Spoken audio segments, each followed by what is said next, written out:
Mais que vous disent les autorités de la santé quand vous dites on manque de masques, on manque de blouses, on manque de tout? Les autorités de la santé, elles ont face à elles un problème qui n'émane pas de leurs décisions directes, mais qui émane des gouvernements précédents. Nous touchons là à l'échec de la gouvernance de notre système sanitaire. Très rapidement, on a une gouvernance du système sanitaire qui est verticale, alors même qu'il faudrait avoir une gouvernance du système qui soit horizontale. On n'a pas voulu avoir de véritable démocratie sanitaire. Une véritable démocratie sanitaire, c'est donner du pouvoir aux patients, donner du pouvoir aux mains qui soignent et donner du pouvoir à l'administration, chacun avec un droit d'opposition, et le système ne peut avancer que si les trois parties sont d'accord. C'est ça, avoir un système mature. Si on avait ce système-là, je peux vous dire que les soignants, depuis longtemps, auraient prévenu sur ce qui se passe et on aurait pris les moyens. Alors que là, on ne l'a pas fait parce qu'on a un système en silo, vertical, très lourd, administratif, qui n'est pas capable de prendre des décisions rapides.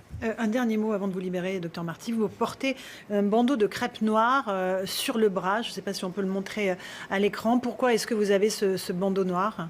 On est pile dans ce que je viens de vous dire. Je porte ce crêpe noir parce que depuis le début de l'année, c'est déjà 4 internes qui se sont suicidés.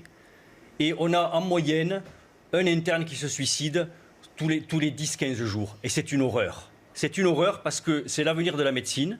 Ils ont donné leur vie à la médecine. On les fait travailler 70 à 80 heures par semaine. C'est eux qui font tourner nos hôpitaux, à tel point que lorsqu'ils font grève, les hôpitaux s'arrêtent.